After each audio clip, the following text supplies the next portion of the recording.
Fue el rey más poderoso del mundo. Gobernó un imperio donde nunca se ponía el sol.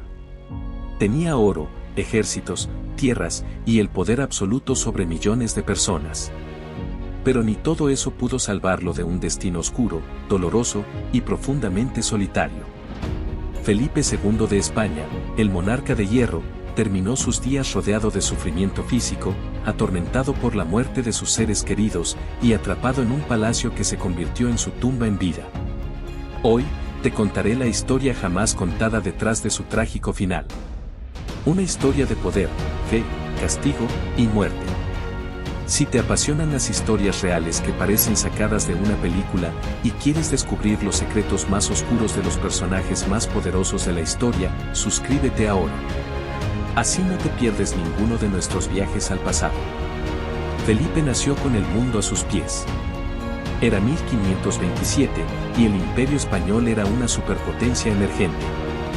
Su padre, Carlos V, gobernaba sobre más territorios de los que cualquier europeo había soñado jamás, desde los Países Bajos hasta el Nuevo Mundo, desde el sur de Italia hasta Alemania. Felipe era el heredero de ese imperio, y con él, de una carga que pocos podrían soportar. Desde pequeño fue educado no como un príncipe cualquiera, sino como un emperador en formación. Aprendió latín, teología, leyes, y sobre todo, la disciplina del poder. No le gustaban las fiestas. No disfrutaba de los placeres cortesanos. Era metódico, silencioso y extremadamente religioso. Para él, gobernar era una misión divina. Dios lo había puesto ahí, y debía responder por cada una de sus decisiones en el juicio final. Ese sentido del deber no lo abandonaría jamás, ni siquiera cuando su cuerpo y su mente comenzaran a desmoronarse. En 1556, Carlos V se retira al monasterio de Yuste y cede el trono a su hijo. En ese momento, Felipe se convierte en el hombre más poderoso del planeta. Rey de España, de Nápoles, de Sicilia, de Portugal, señor de Flandes, soberano de vastas tierras en América, África y Asia. Un imperio donde, literalmente, nunca se ponía el sol. Pero con tanto poder, también llegaron los enemigos y las tragedias. Felipe no delegaba. Cada informe, cada decisión, cada problema pasaba por sus manos. Se encerraba por horas en su escritorio en el Escorial, rodeado de papeles, mapas y cartas. Controlarlo todo no era una obsesión, era su manera de sostener el mundo. Pero ese mundo se le escapaba entre los dedos. Porque mientras gobernaba imperios, su vida personal se convertía en una tragedia griega. Su primera esposa, María Manuela de Portugal, murió al dar a luz. Su hijo Carlos, el heredero, fue víctima de desequilibrios mentales y terminó encarcelado por el mismo Felipe, que lo vio como un peligro para el reino. Y luego, la sospecha, ¿lo dejó morir o fue un accidente? Nadie lo sabe con certeza. Lo único claro es que Felipe perdió a su hijo, y con él, un pedazo de su alma. Felipe se encerró en el Escorial, el colosal monasterio-palacio que él mismo mandó construir. Un edificio frío, imponente, hecho de piedra gris, sin adornos. Un reflejo de su alma. Allí, rodeado de capillas, archivos y pasillos interminables, comenzó su lento descenso hacia el sufrimiento. Poco a poco, Felipe fue perdiéndolo todo. Su segunda esposa, María I de Inglaterra, la famosa Bloody Mary, murió sin dejarle herederos. Su tercera esposa falleció poco después. Y aunque su cuarta esposa, Ana de Austria, le dio un nuevo heredero, ella también murió joven. La muerte lo rodeaba. Sus seres queridos se iban uno por uno. Pero él permanecía, gobernando en soledad. Su fe se volvió más intensa, más desesperada. Felipe no hablaba de política en sus últimos años, hablaba de pecados, castigos, penitencia. Como si supiera que su fin sería un tormento. Escribió: soy un pecador. Sufro. Lo merezco. Y tenía razón. Porque el final de Felipe II fue, literalmente, un calvario. Durante sus últimos años, el cuerpo del rey se volvió su prisión. Sufría de gota crónica, una enfermedad extremadamente dolorosa que le deformaba las piernas y los pies. Tenía fiebres constantes, abscesos, llagas que supuraban pus y un hedor tan insoportable que nadie podía estar cerca de él por mucho tiempo. Los médicos intentaban aliviarlo con métodos de la época, sangrías, ungüentos, compresas calientes. Nada funcionaba. Felipe vivía postrado, retorcido de dolor, sin poder moverse, clamando a Dios que le quitara la vida. Pero la muerte se demoraba. El rey más poderoso del mundo pasó sus últimos meses inmóvil, postrado en una cama especialmente diseñada para inclinarse y facilitar las curaciones. Pero más que una cama, parecía un instrumento de tortura. La gota le había invadido los huesos. Cada movimiento, incluso respirar, era un suplicio. Las llagas en su cuerpo supuraban tanto, que había que cambiarle las sábanas varias veces al día. Y lo peor, no dormía.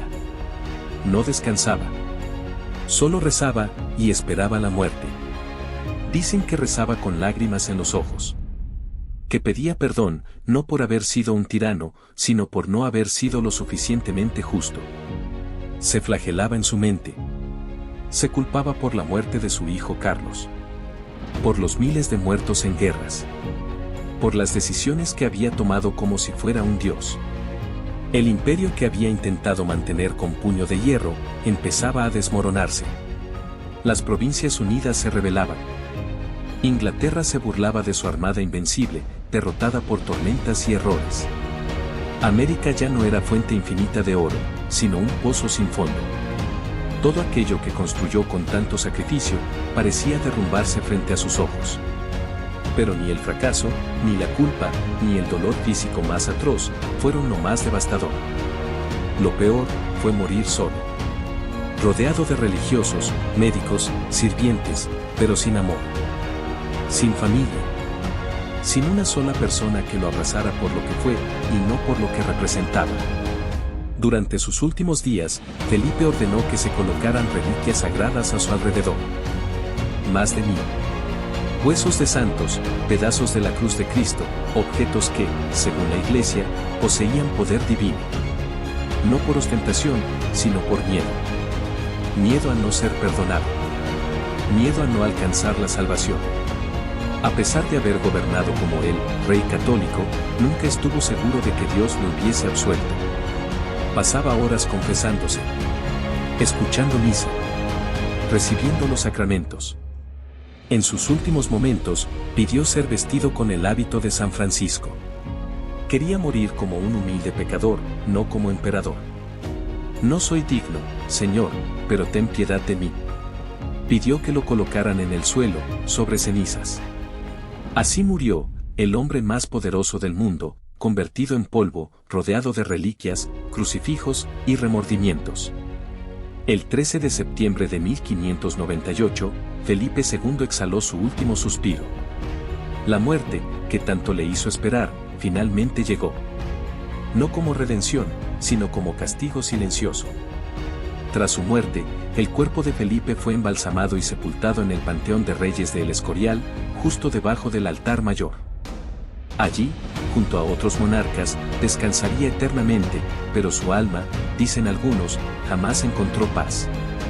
Su legado es una mezcla de gloria y oscuridad. Fue el rey que defendió el catolicismo con fiereza, que enfrentó a protestantes, herejes y enemigos exteriores con tenacidad. El que expandió el imperio español a su máxima extensión. Pero también fue el rey de la represión, de la Inquisición, de la censura. El que gobernó desde la sombra, desconfiando de todos, incluso de su propia sangre. Un hombre que sacrificó la felicidad personal por un trono, que lo devoró lentamente. La historia suele recordar a los poderosos como invencibles. Felipe II, sin embargo, nos deja una lección distinta, que el poder absoluto no trae paz, sino soledad. Que no hay riqueza ni imperio capaz de salvar a un hombre de sí mismo. Hoy, su tumba sigue ahí. Silenciosa. Fría. Pero si prestas atención, si caminas por esos pasillos de piedra en silencio, tal vez aún escuches el eco de un rey que quiso controlarlo todo, y que al final, no pudo controlar ni su propia muerte. Muchos historiadores han intentado descifrar al verdadero Felipe II. Fue un mártir del deber, un fanático religioso, un genio político o un hombre atrapado en su propia obsesión por el control. Lo cierto es que, detrás de la corona, del poder y del protocolo, se escondía un hombre profundamente humano.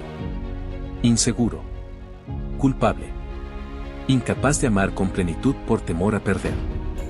A quien cada pérdida personal le dejaba una cicatriz más profunda que cualquier batalla. ¿Qué hubiese pasado si Felipe hubiese gobernado con el corazón en vez de con la cruz y la espada? Habría sido menos poderoso, pero más feliz. Hoy, su imperio ya no existe. Se fragmentó, se reformó, se diluyó con el paso de los siglos. Pero la figura de Felipe II sigue ahí, marcada en la historia como el rey que gobernó desde las sombras y murió consumido por ellas.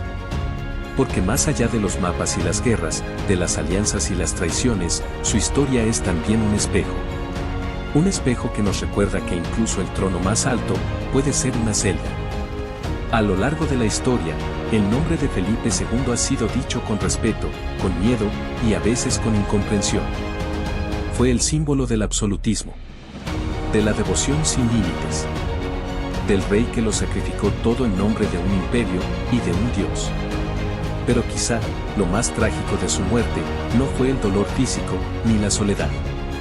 Fue darse cuenta, en sus últimos días, de que había perdido su humanidad por intentar ser eterno. Si hubiese sabido lo que es gobernar, no lo habría deseado jamás. Y es que, a veces, la historia está hecha de advertencias. Y la de Felipe II es una de las más potentes.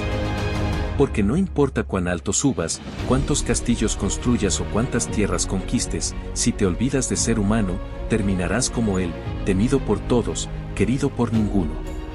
Hoy, su legado sigue vivo en la arquitectura, en los archivos, en los mitos, pero su alma, si aún vaga, lo hace buscando algo que ni la gloria ni el oro pudieron darle, paz.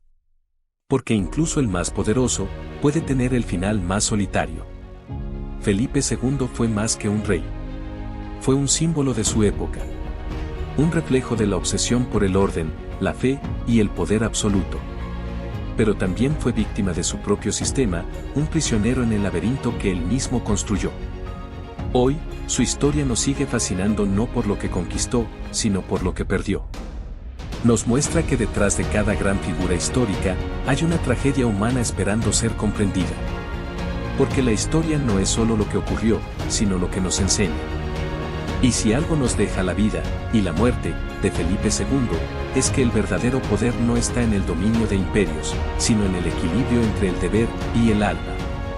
¿Y tú, qué habrías hecho en su lugar, elegir el trono o tu propia libertad? Felipe II, el rey más poderoso de su tiempo, nos dejó una historia llena de grandeza y dolor. Una historia que nos recuerda que el poder sin humanidad es una carga que puede destruir incluso al más fuerte. Gracias por acompañarnos en este viaje al corazón de uno de los episodios más trágicos de la historia europea. Si te ha gustado este video, no olvides darle me gusta, compartirlo y suscribirte al canal para no perderte más historias fascinantes. Déjanos en los comentarios qué otro personaje histórico te gustaría que exploráramos. Tu apoyo es lo que nos impulsa a seguir creando contenido de calidad. Recuerda, la historia no solo está en los libros, está en cada uno de nosotros, y en cómo elegimos aprender de ella.